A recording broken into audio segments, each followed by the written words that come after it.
introductions to lead us off as people are kind of coming in and out.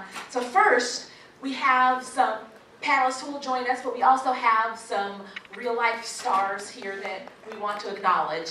So first, we want to say hello to Ginny Kang, who played Kim in the film. Ginny.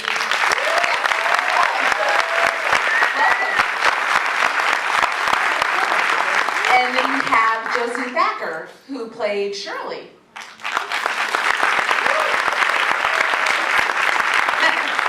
Well, hopefully she'll join us. Oh, yeah. Okay. We've got the Price is Right kind of entrance. Come on down. We're not going anywhere, so. We want to thank everybody. And we also have Bella Gill, who played, played Jimmy, but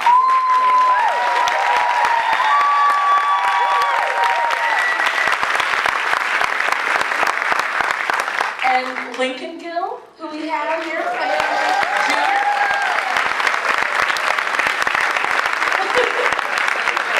Everybody's a star, so we want everyone to get their shine. Join us.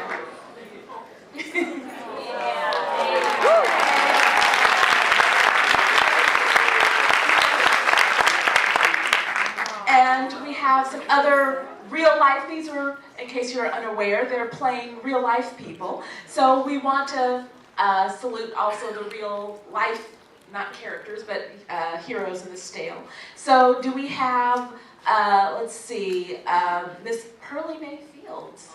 Is she here? Can she see her? Oh, okay.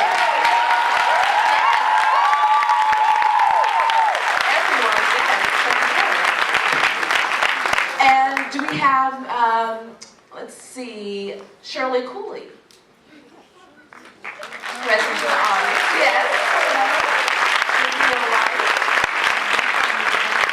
And Parnell Jackson. Do we have the real brother in the story? We got the one hand. Thank you. Okay, and now we're going to welcome to our stage here some of the panelists who are going to be speaking. So let's begin with our director, Christine Smith.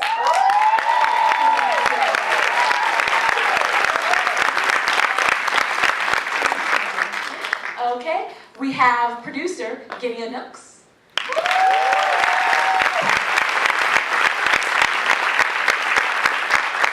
We have another star who's going to be actually up here with us the full time. So we have Erika Watson.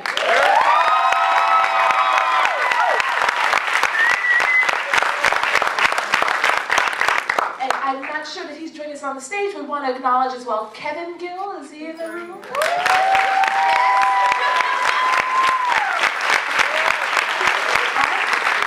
We have our producer and as well as kind of the reason behind this fabulous movie. So Patty Kim Gill.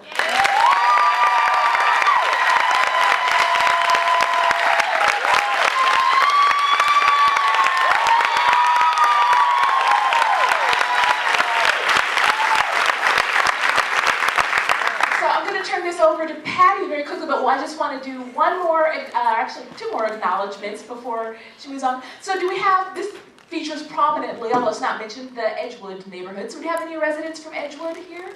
Anybody? Well, we still love Chicago. Inglewood, sorry, Inglewood.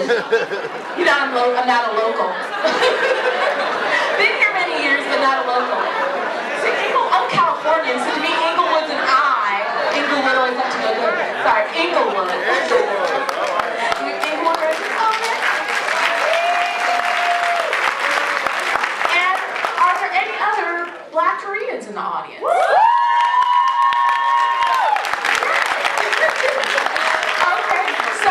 Why don't I turn it over to you, and the panelists can stay, and those of us who joined from the audience can go back to your seats. Okay, I just want to, if I say your name, if you could stand real quickly.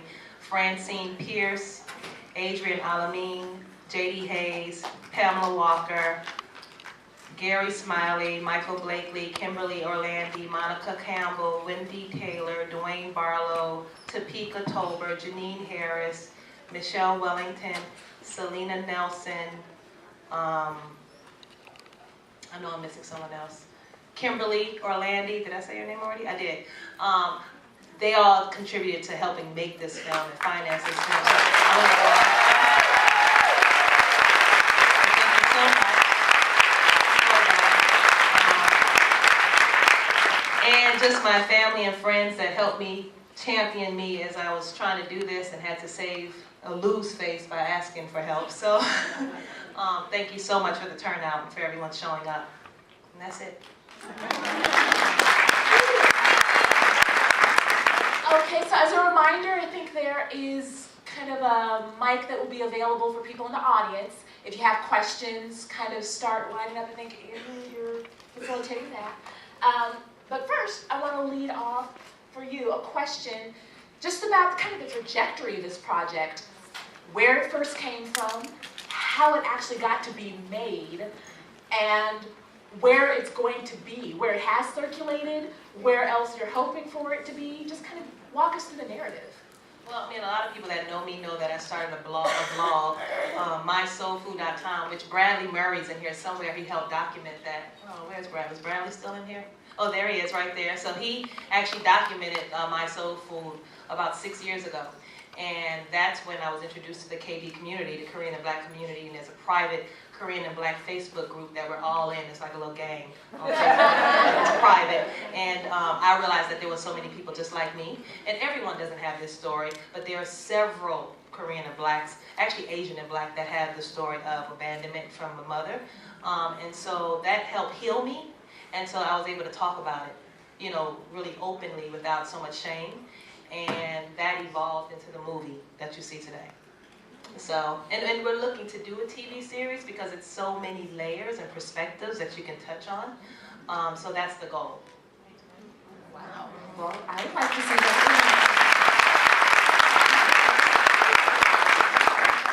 So do we have any audience questions, or I can actually continue with quite a few questions? Oh, yes.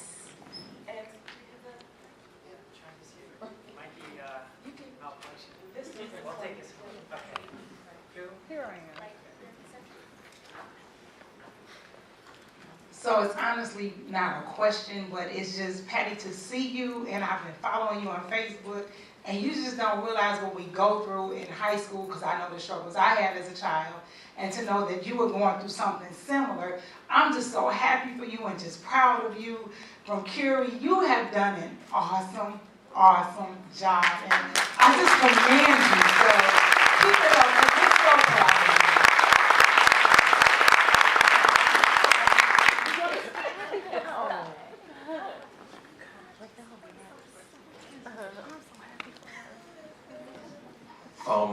So yeah, I came here because I read a documentary, and you know, I like the energy in it when I read the documentary, and then my condolences to you for like what you had to go through, because it was based on your personal experience. So, and I think you kind of addressed like my question, you know, addressed like I guess maybe a two-pronged question, because you know, my condolences to you and my heart out to you for what you had to go through, but then like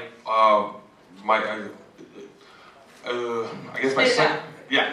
So it's like, I mean, you know, as a black man, you know, like I was embarrassed, like, you know, like, I mean, you know, at the portrayal of, you know, Jason Weaver as, you know, the stereotypical, you know, yeah, the stereotypical black father and stuff. And then I know, like, you know, and I know, like, there's like stereotypes about those black men, so it's kind of like, for anybody, you know, when it comes to like the cross-culture, you know, that cross-culture gap, for like, you know, anybody, Asian women that hold those stereotypes and have like seen that, it's kind of like, that's like perpetuated. And so like moving forward, I mean, I know it was a healing, the film was a healing channel for you, and I get that, but like, if you want to like move forward and like, you know, for audiences that like, you know, a broader audience that like sees this, how do you address those stereotypes to get a positive message across, rather than like perpetuate those stereotypes, like as the film ended, like, you know, with those stereotypes like still being perpetuated rather than a happy ending. Well, I understand what you're saying. I think, and that's the reason why where we want to go is with the TV series, because then you can tell the backstory. And so typically, a lot of times, and I'm not about to go through a history lesson, but back in the 60s, 70s, 50s, a lot of times when the military men would go over there and they end up marrying Asian women, the black men typically came from the Jim Crow South. So they had a whole bunch of crap that they were dealing with already when they went over there. They felt like kings and they came back over here, and then they came back to America where they were getting mistreated. And then a lot of times they did have issues like substance abuse or alcoholism and things of that sort. So it's the truth. And it's like, it's if I don't tell the truth, then I'm compromising my truth just to appease you.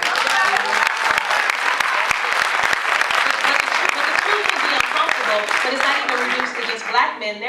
It's the same. There are a lot of Asian women that married white men, and they had to suffer at hands of alcoholism and abuse and things of that sort. But this happens to be my story. So.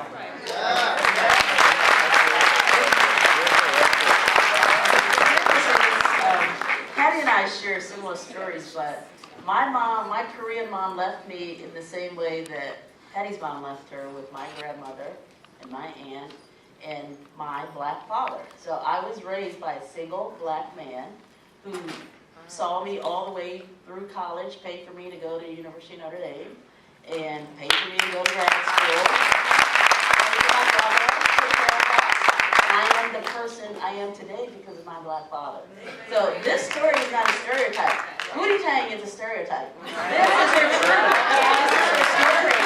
You cannot recognize this as a blanket statement about black men, because as a filmmaker making it and having been raised by a stellar black man, I didn't have a problem telling this story because this was not stereotypical to me. This was her pain, her truth.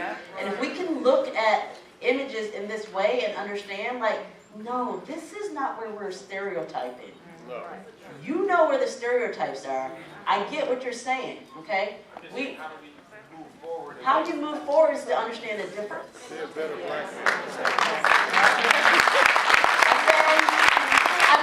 think that touches on a very interesting question, but it's also a long-standing question even beyond this particular film. And I think what's so beautiful about this film is how well it weaves in so many different elements.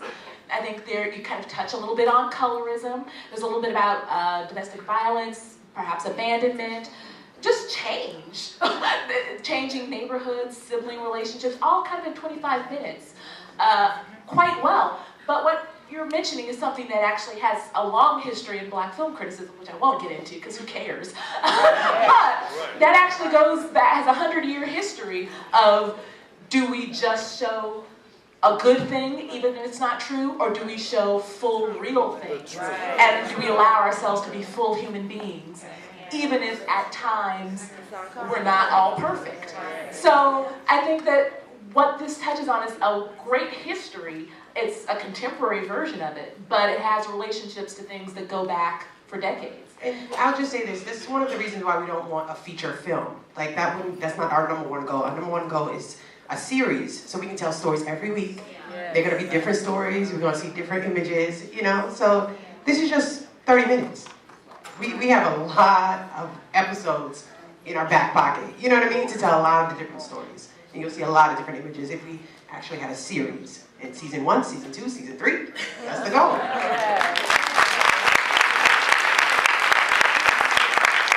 And I dare say, write your own stories, everybody. You know, this is what propelled me to do that. Tired of seeing stereotypes about black people that did not measure up to the black people that I lived with and knew.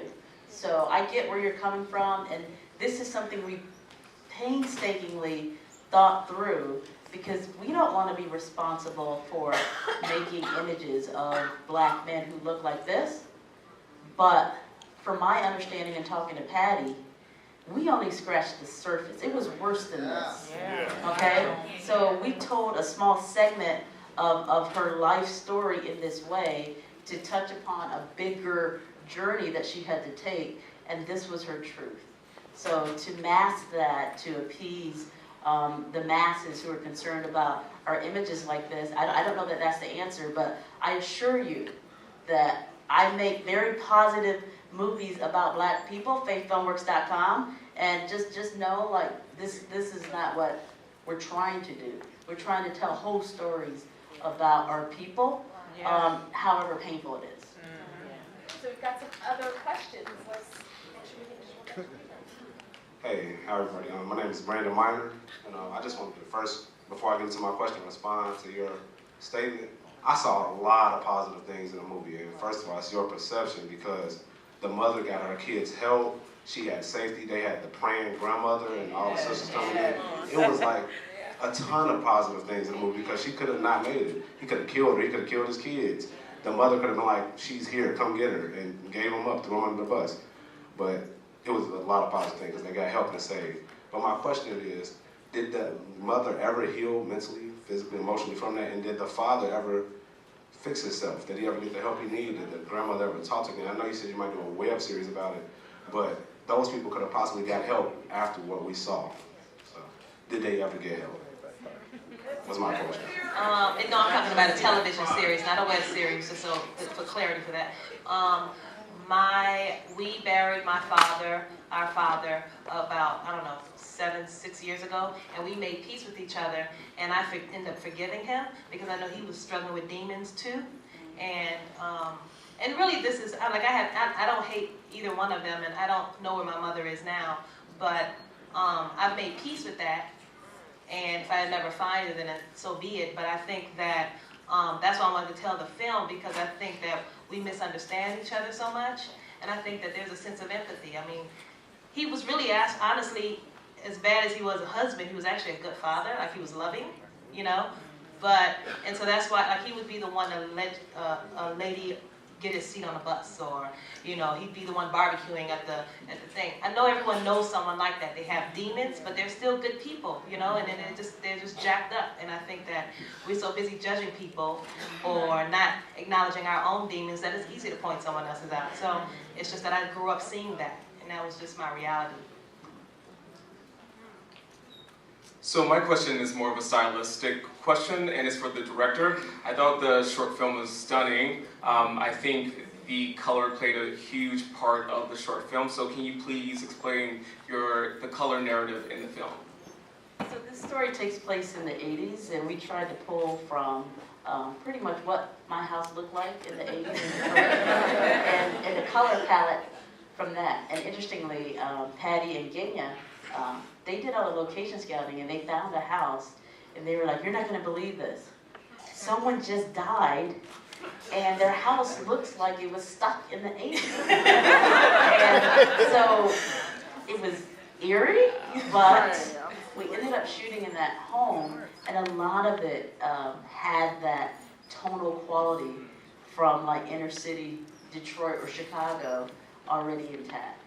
So it was really useful for us, and a little bit cheaper for us to walk into this house already dressed. I think it was an older Black gentleman who died in his 70s. And I'm telling you, he kept everything. I think he was a filmmaker. I think he was a filmmaker. So it was already dressed. So there was almost an eerie spiritual quality to this film, because that spirit of that generation of people who raised Patty and me was already there. And we just kind of touched it up in terms of like bringing in furniture that you saw that looked like it was straight out of my living room. And that was the mandate to the production designers. And actually we got one of the art directors who worked on all the Tyler Perry films for the Medea movies. And like all of Medea's house looks like this. And she was like, "I know what you want," you know? So it wasn't a lot to create that look, and to the extent that it felt familiar to all of us was to the extent that we succeeded in that way. But it was so familiar, like it could not be wrong. Like if we didn't feel like it was our house growing up, then it wasn't in there. Well, the seashell soaps and the wickerback chair, those resonated. So now we have a young lady here. Hi, my name is Jada. So I was just wondering, what kind of made you think that it was like the right time to do this, like culturally, like with where society is moving now? I didn't think about it. I just kind of, it was like really divine order how everything came about. I had been trying to write this a minute ago. Like I think I pursued Christina over a year ago, and she said no, and then she said yes. And it kind of like took a life of its own. Like we said, we went to location scouting, and then we just found this house, and like, you won't believe it, this man just died, and his house is stuck in the 80s. It was like, oh my God. So I was like, I guess we got to shoot a film, you know. So we had to hurry and shoot it before they sold it, because they were about to put it on the market. So, so everything kind of like just happened in divine order. So honestly, I was not being intentional, like, oh, this is a good time talking about race or anything like that. But I felt like we were at a place now where we could address racial issues, and really the generation that I'm from, that are born really in the 70s, 80s, 60s, 50s, it really scratches their surface, and this story has never been told before. And there's so many Black and Asians, honestly, that are walking around clueless of why they may have been left by their mom. And it's like a cultural issue that's just never been addressed. So it's kind of like my big, you know, getting on a bullhorn to help, hopefully, some people. So just one more question. So like, how did this film kind of help you connect better with your identity as like mixed race? The film didn't really help me connect. I just wanted to help other people connect. It was really the vlog that helped me heal, to even get to the place. Because I don't think if I wasn't healed from it, I don't know if I would have been able to do the film. And just kind of like exposing myself without shame. And the blog kind of helped me get here. Thank you. I didn't say no because the script was bad. Oh, I know. No, I said no first because I said I don't do short films. And then Patty was like, okay. And then she kept bugging me. And finally, she's like, just read the script, read the script. The other reason why I did not want to do it was because I had to stare my pain down in a way that I avoided for all of my life. And it was kind of difficult making this film because I just blocked out the fact that I was abandoned by my mother. And that's not something that is normal for anyone. And then to live a whole adult life, and I thought I got away with it until Patty forced me to do this story, and what I realized was I just avoided it. And staring at Patty was like seeing a ghost, and because I wasn't around a lot of Korean Black people growing up once my mom left. And having revisited this story, I realized that there is a cathartic element to it that I had not anticipated, and this is why I feel like it was divinely ordained, because Patty forced me to do it. Patty's husband and my husband are cousins, so I kind of felt obligated to do it anyway. So that was part of it, and Patty is relentless. She was like, oh, you don't do short films? She's like, you're going to do this short film, and here we are. And just to see this community of other KB people, it's freaking me out on the one hand, but it's strangely healing on the other hand, and it's just helpful to know that just God sees you. And sometimes you're being seen through other people's pain, but in acknowledging it, you can move forward and you can be a source of healing for someone else. And I think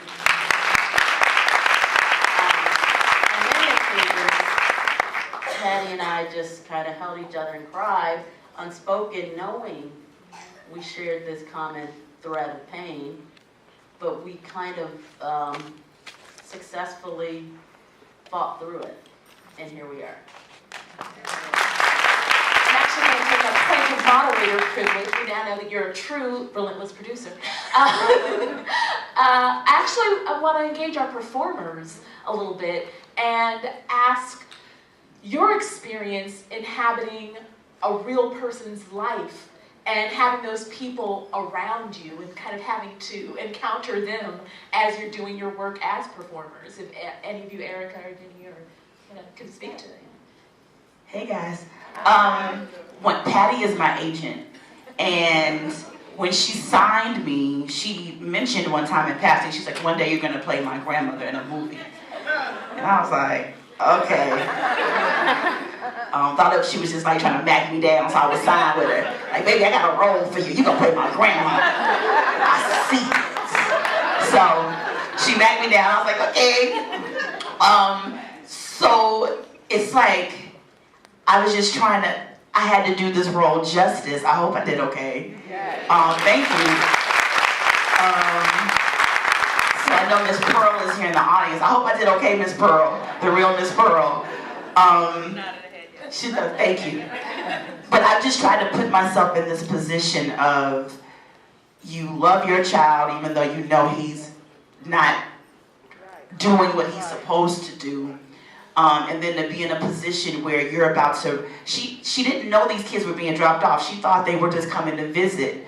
And then all of a sudden the mama putting her shoes on and the other shoes are still at the door. She's like, what's going on here? So I just wanted to, it's a lot of pressure to play that kind of woman with that kind of strength that would take on some children and love them and raise them.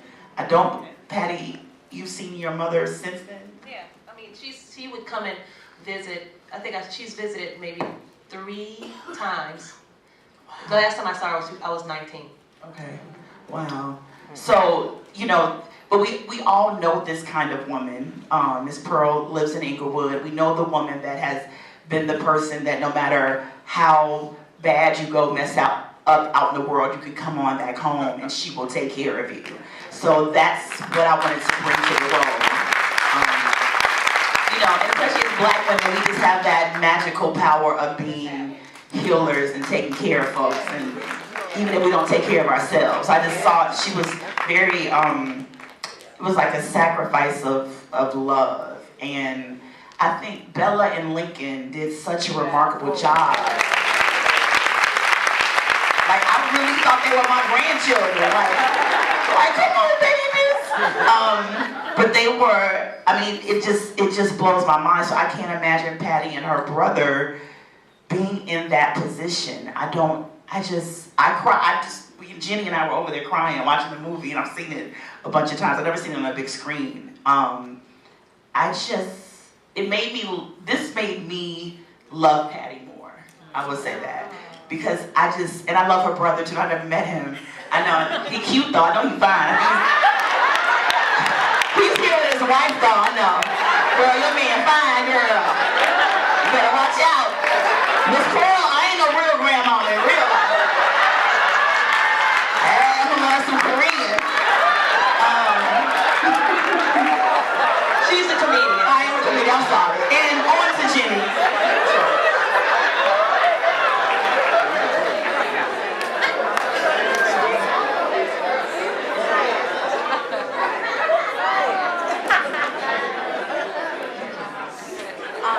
For me, it was a little harder because when I first got cast, I talked to Patty about her mom and didn't know that her mom wasn't back in her life. And Patty made it a point and said, you know, I don't want to make my mom out to be a villain, because she wasn't. So that sat with me for a bit, because I don't know if there are any actors out here. So for me, what the hard part was, you know, there are certain lines, you know, in the film that's really hard to say. You know, black men no good, you know, marry a nice white man. I mean, and Christine, we did it a couple different ways, and she at one point said, is it hard for you to say that? And I was like, yeah, it kind of is. Then I had to step back, and I was like, you know what? Why is it hard for you to say? Because I'm going in it as Jenny Kang. But if I'm judging that character, I can't play it. But if I go in as young he, I'm desperate. My husband's about to kill me. And Patty told me that it wasn't just one black guy that her mom lived with. It was 2 black guys constantly. So I'm desperate for my life, but I can't leave my kids because he might kill my kids. So as soon as I got cast, I had to live this role. That's what I do. I lived this role where, how am I gonna get out of this? What am I gonna do? I would tiptoe down to my kitchen, afraid that I'd wake up my husband from his drunken slumber, and then he might come beat me, you know, and then I would tiptoe around, and if I would make a little bit of noise, I'd freak myself out and be like, did he hear me? Did he hear me? And it really takes a toll on you emotionally. Preparing for this role was one of the hardest things I had to do. And on set, I mean, you saw the kids were extraordinary. Extraordinary. And it got to a point where I didn't know which one my life was. If I was living as Jenny Kang or if I was living as Young Hee Kim. And that, I feel, is very powerful.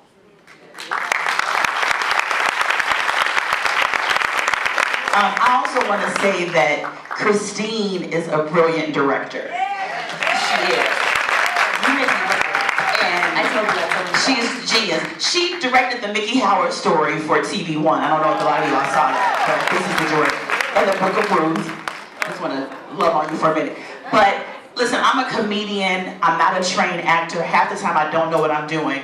And this role was very hard for me, especially the holy oil scene. Because I didn't want it to come off like a Medea gospel stage play extravaganza, over the top sitcom acting. But then I started playing it so low that Christine was like, we gotta figure something out here. And I'm so glad that she had the patience to work with me until we got it to the right point. Because I'm not Miss Pearl's age, but playing an older person, it can end up being too over the top and not believable. So I'm very happy that I worked with a director like Christine that was patient with me and kind and potent, and that worked with me because this was very hard to do. Sorry, Christine. She can't help it. Hi, my name is Sabrina Alexander. I just want to give a comment because, of course, I know Erika and Josie, they did an awesome job. The children were unbelievable and, believable. I tried not to cry, I did cry. And I just felt like I was just caught up into your world and to see you, because I follow you on Facebook, and to see your strength and to know what you went through, I was just amazed. Because a lot of kids go through trauma. And so to me, it was like a healing. For children, not just about Asian and Black, but just in general, just to see you is amazing. So I just want to say well done. Thank you.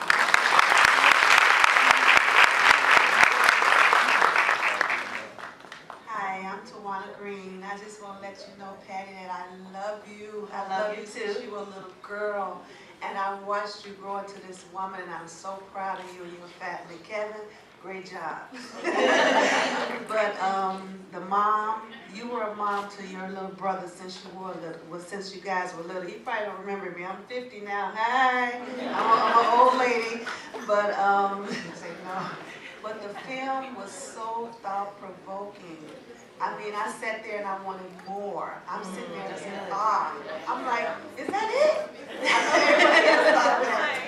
But, we had a mom like that, the grandma like that, yeah, like that mom there, and she was nurturing like that. But I just want to let you know, Patty, that I'm so proud of you, and when you come to your mother and your children, and I will forever love you. Thank you. Just in the interest of time, as much as we all want to share this wonderful moment, if we could actually have a question so we can engage a little bit. But we do want to share love, but share love afterward. Hey, how you doing? First off, I want to say that was a great film. For 25 minutes of scrunching every detail that you could in a full-length film, incredible, and you have great children that literally played their part. That's good. I've never seen young children be able to sit down for 10 minutes, let alone be able to act that way. That's beautiful. All without no Kool-Aid. That's good. But my question is this. I'm 100% Black. You couldn't tell. But some of the elements that you were dealing with inside the film, I've been dealing with the same things. Been dealing with the same things. Abandonment has been a big part of my life, and I just found my family. So I kind of know what that feels like to have that long lost. Thank you, that burden finally off your shoulders, like and. So I want to know, like, when you were seeing the film, like, you already lived it, you was working on your piece, healing yourself.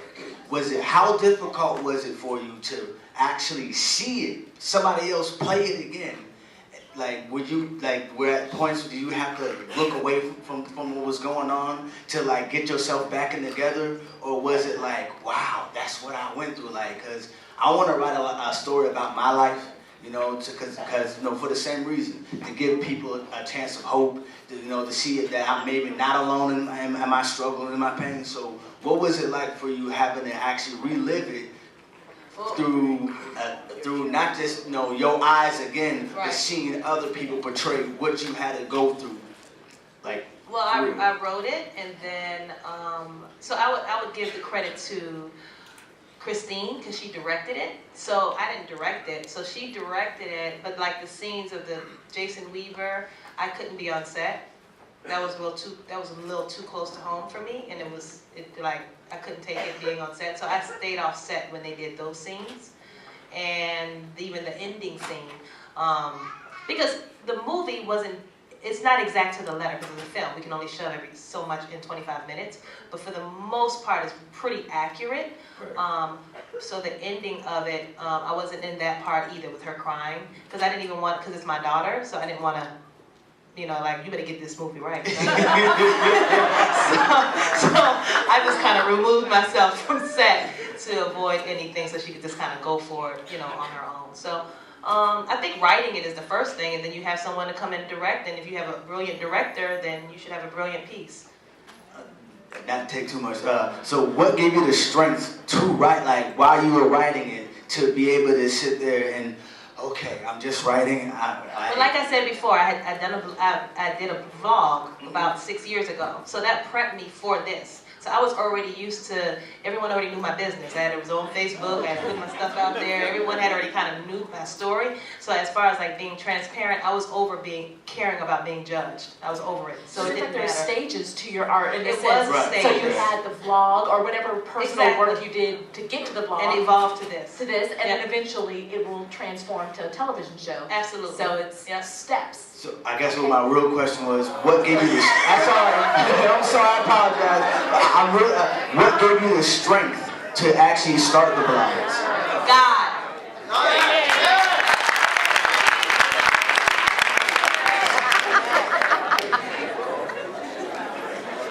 Patty is a very ambitious person, and like I said, the thing about her and her struggles and her pain, I'm sure it fueled her to be sitting here today.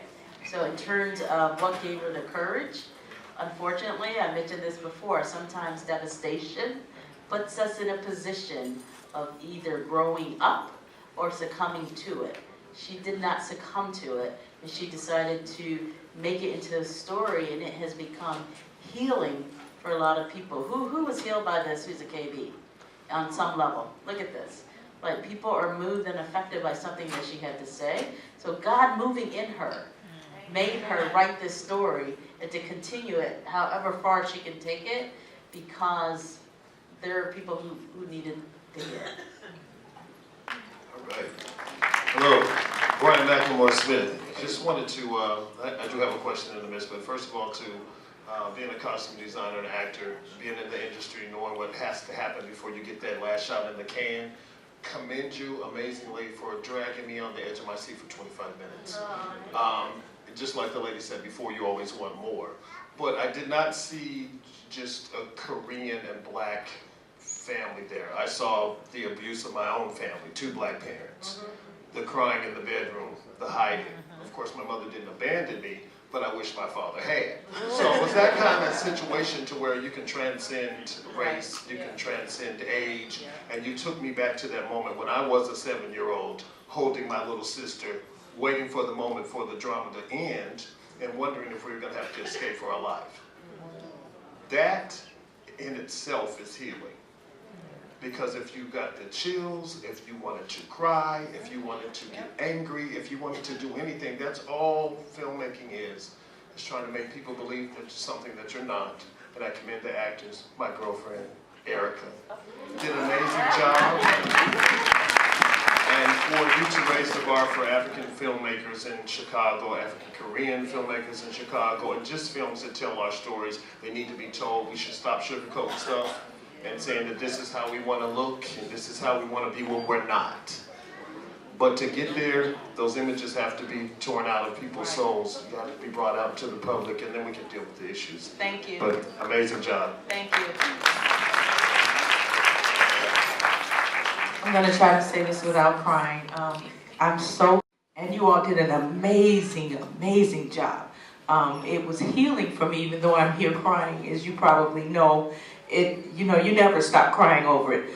I was abandoned by my mom, and she was Asian, and my dad was black, but I was adopted by a woman like the grandmother in the story. She was older, she was single, they told her no, she couldn't get me, but she did what she had to do, and she adopted me, and she raised me, and I'm in the middle of writing my story.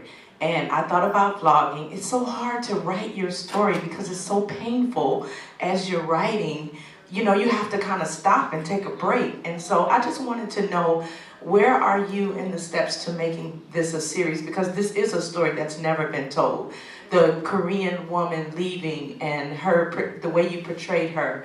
I commend you as an Asian actor, you're a Korean actor, I'm sorry, and not vilifying her. So where are you in the process of making this a series? Well, this is a huge process. It's just producing the short film. So hopefully this will kind of catapult into that. And I've already had, I've received several phone calls that are interested from different networks and things of that sort. So it's a slow process, but it's happening. I just want to tell you, God is in this.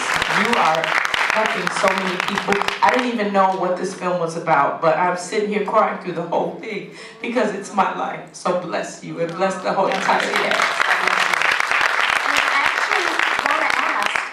As you've screened this or told people about it, is there a different reaction amongst different audiences? Say a black audience, a Korean audience, black Korean, or people who are none of the three? Yeah, we were in Vermont, which was predominantly white. Like mostly everybody was white in the audience.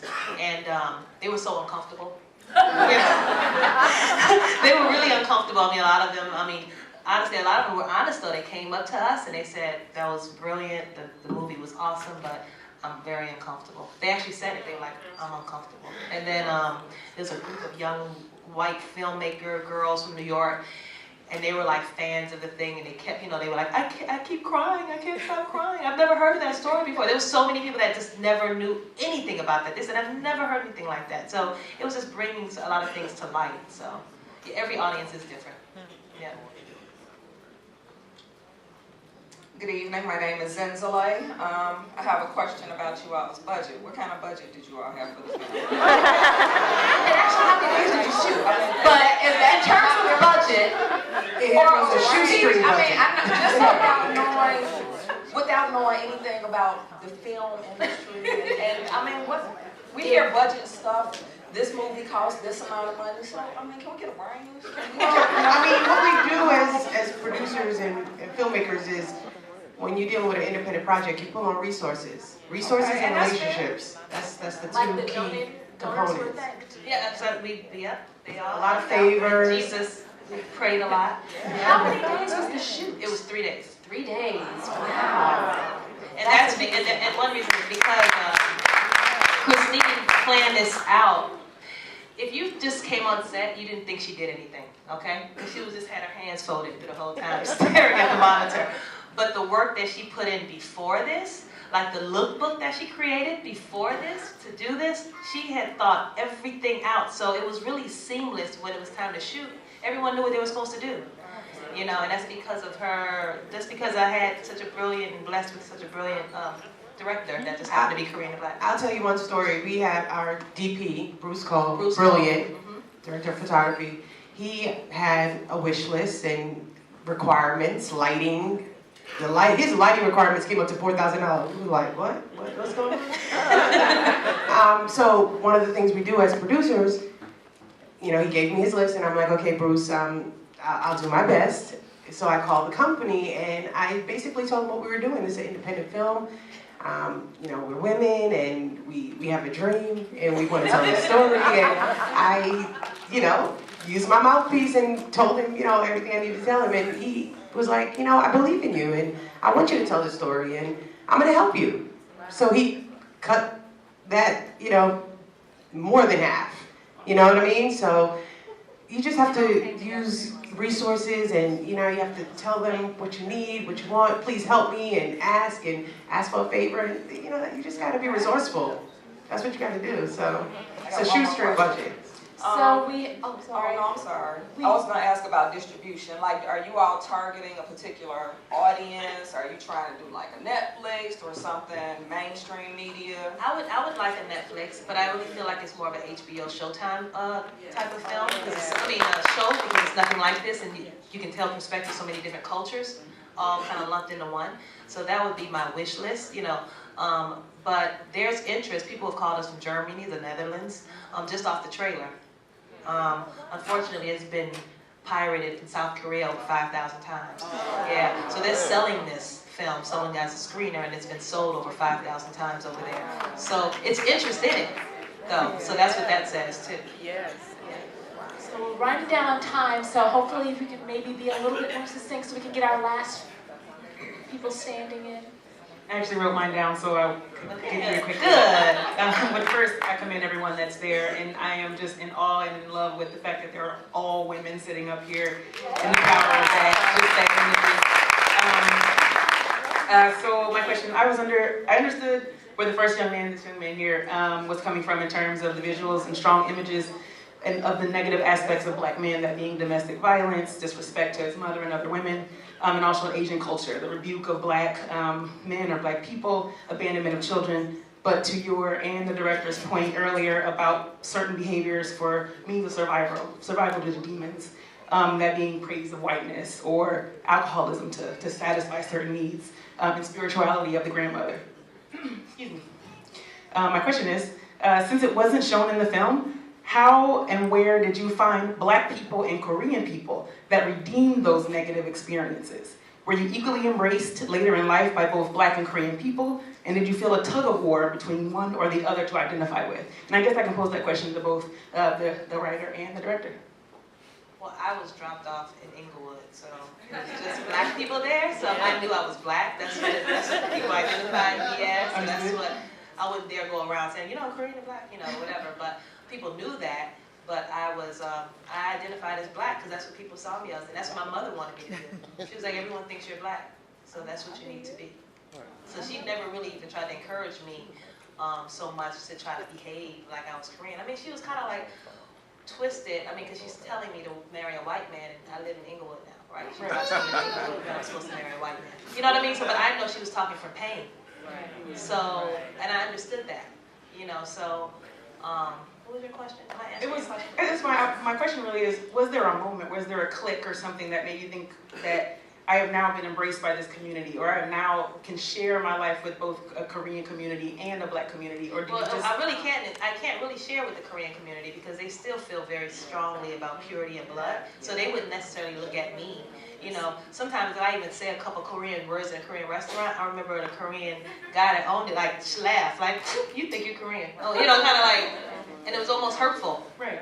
To me. So I know they're not looking at me like I'm their own. So I identify as Black, but I am Korean and Black because I grew up eating Korean food. So those are things that I yearned for when I became older, things of that sort. But Black people always think that you're trying to be mixed for some crazy reason. So it's almost like I had to pull that back and couldn't really share with other people because they thought that I would be trying to deny being Black. But at the same time, I'm very Korean too. So I don't know if that helps. But I'm Black. No, I identify as Black. Totally get it. I'm just glad that at some point there was, all Black men are not like this. I can identify as Black. Absolutely. I'm married a wonderful Black man. We've been married for almost 20 years. So I think that, and I have 4 beautiful children, so I think that in itself contradicts the film. Absolutely. Right? So if you even just, all you gotta do is go on my Facebook, everything's on there. So even if you look at that, I'm so transparent, all my stuff is out there, so it's like, it's not like I'm denying that. So looking at the film and then looking at my life, clearly there's some, hopefully, and that'll start the dialogue, that people do things out of pain. Absolutely. And I've been, I'm married to a Black. They're cousins. I'm married to his Black cousin. I was raised by, like I said, by a single Black man who never remarried. He never remarried, and he just raised me to be the person that I was. And I always wanted to marry a black man like my father. And I think we both did. And I have 3 black sons. I culturally identify as black. Only recently, because part of it had to do with doing this movie, I realized like, oh my gosh, I'm half Asian. Because I just blocked it out because it wasn't real or present. I was raised by black women. I grew up in a black church. I went to black schools. So culturally, I feel like I'm black, but as of late, I realize there's a whole nother side of me that I have buried. And I feel strong enough to explore that going forward. And no Asian person can deny me that right. Come on. Come on. So, really, however uncomfortable it is for them, but I am them. And what a great time to come out as biracial. I mean, in a way, the fact that it's black and Korean is a new spin on the most American story there is. Yeah. Of how, I mean, this is, and not just North America, not just the United States, it's the North and South American story of how to deal with these issues of race and joining and mixture and all of the abandonment issues and all of this post-traumatic stress that comes with the lives of being black and being other and being different. So I think this is a way that it's incredibly new, but also just as old as this country. So we got 2 more, so, oh, sorry, we're just gonna end on these last 2. Yes, I know. Somebody, you wanna come on back now? It looks like they're making, we wanna be open as much as possible. Okay, last 3. Okay. So I really enjoyed your documentary. There were a lot of layers to it that I could relate to. Both, well, let's just say there was the domestic violence piece. There was the, like, colorism, as well as the military father. So my question is this, because, and the abandonment, I'm sorry, I forgot one. So my question is this, do you think that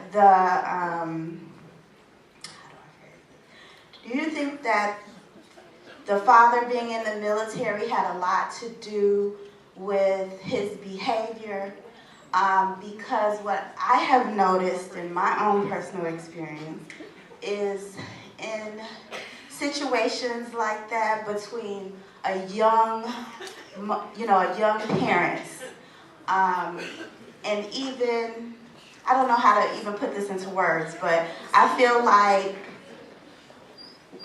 these men are enlisted into the military at a very young age. They're not really that mature to begin with, and it's kind of like, I don't know, your last resort when you want to do something productive in society, but don't necessarily want to get a degree or something along those lines.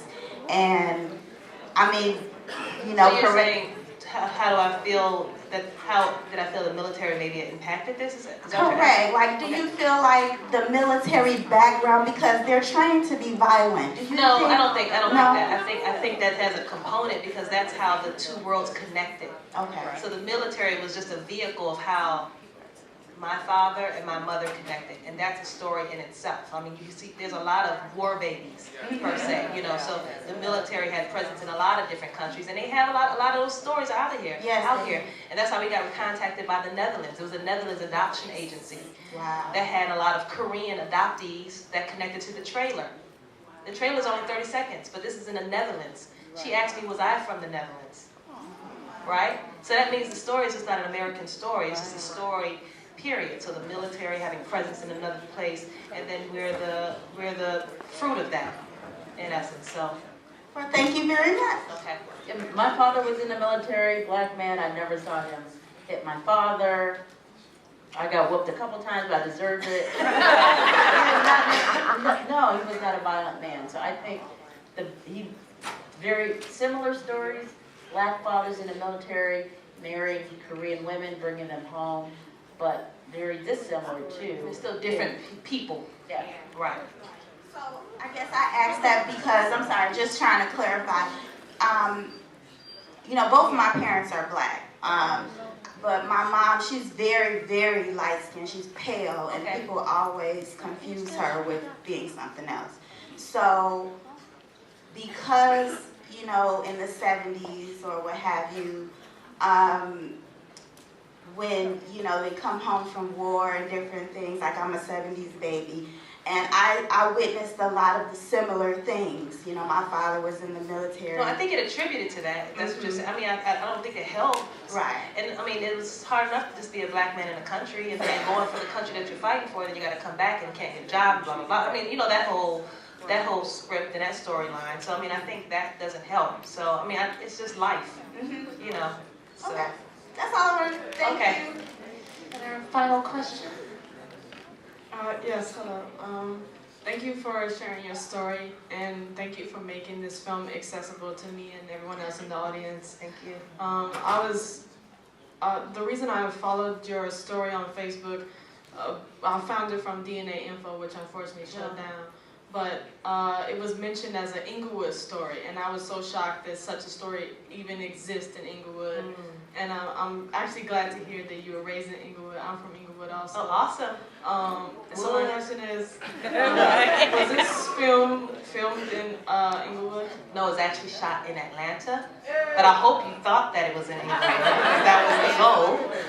Because we had to scout the neighborhoods in Atlanta because they had so much land, so we had to find this house, which looks like a bungalow house. I mean, and it was this is divine order. When we went to knock on this woman's door to say, can we use her front step? She was from Chicago. And yeah, she just knocked on her door. We're driving down the street. She's like, stop right there. I'm gonna knock on her door.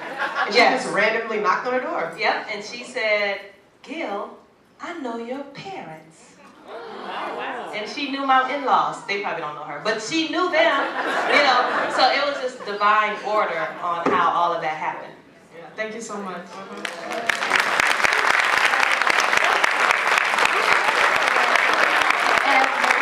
Well, there's one really active person. If it's a quick question, because I know you had your hand up for a while. Yeah, I just didn't want to stand in that long. Oh, I understand.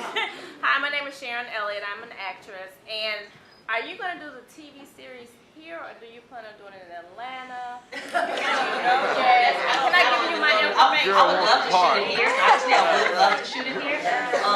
But I don't know. I mean, that's really too far down the line to, you know, because if they say, well, I'm going to give you, you know, this budget, and you got to shoot it in whatever, you know, London, then I'll be shooting it in London. You know, I don't know. That is actually a great setup, though, for our final kind of parting notes. I actually wanted everyone to kind of say what they maybe are working on or hoping to do, so everyone can do their shout outs and you can follow everybody and keep the vlog and all of this on your bookmarked on your various devices. Well, this is what I'm working on. So BlacKorea, and then if you can go even to the BlacKorea Facebook page and make a comment or a review, that would be helpful. And t-shirts at the end. T-shirts in the lobby? Yeah, you can buy them offline. I think some outside. Guys, make sure you follow BlacKorea Film on Instagram, Twitter, and Facebook. And please spread the word about how great the film was. Especially make sure you put that the grandmother was brilliant. Right. And then I have a role on Empire thanks to my agent. So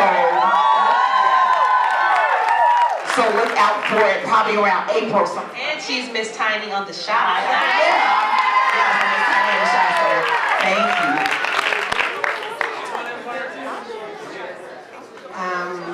I have an online broadcast every Thursday from 1 to 2 o'clock. It's called Industry Scoop. So you can see me every single week on Industry Scoop because we talk about filmmaking and talk about actors and artists, dreamers. It's inspirational. Where? Every Thursday, go to Instagram, Industry Scoop, or Facebook Industry Scoop Radio. And I'm a talent agent. I work with Patty in Atlanta. So it's all about films and actors and helping people get to the next level. I'm a feature filmmaker, right, Patty? I'm currently working on a musical. It's going to be like the Black La La Land. So, and hopefully they can actually sing and dance. No. That was the goal. I was going to make a musical with real singers. Yes. So they can sing. And it's going to star Renee Elise Goldsberry. She won a Tony for Hamilton. So she can actually really sing. Contact information. Call Patty Gill. I'm her agent. I have an episode of Dynasty coming up, also coming up Overseas the World. And I have a meeting with 2 directors that I cannot mention because I signed an NDA. Right. Yeah.